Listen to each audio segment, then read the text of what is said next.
আসসালামু আলাইকুম, সবাই কেমন আছেন? তো আশা করি অনেক ভালো আছেন।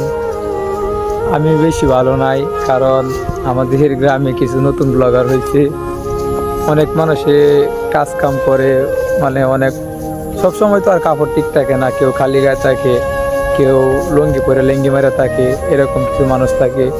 ওরা নতুন কিছু ব্লগার হয়েছে, ভিডিও করে রাস্তাতে ছাইড়া দেওয়ার পরে এখন গ্রামের মানুষ তো সেরকম শিক্ষিত না, মোটামুটি টাইপ মূর্খ।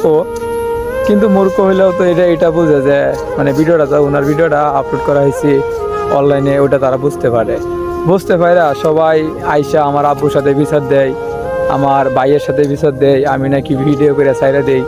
তো ওরা আসলে যদি মূর্খ না হয়তো তাহলে কিন্তু বুঝতে পারতো যে ভিডিওটা কোনারি থেকে ছাড়া হয়েছে বা কেমন হয়েছে। কিন্তু ওরা এটা চিন্তা না করে ওরা কি বলে যে তোর ভাই ভিডিও করে, তোর ভাই ভিডিও ছাইড়া দিচ্ছে, এরকম কথা বলে। তো একটা বিষয় নিয়ে নিজের কাছে অনেক খারাপ লাগে, এই জন্য তেমন ভিডিও বানাই না, আর ইদারিং কিছু ভিডিও আপলোড দিতেছি না। তো সবাই আশা করি সবাই ভালো আছেন, সবাই পাশে থাকবেন, আর যারা আইডিটা ফলো দেন না সবাই ফলো দিবেন।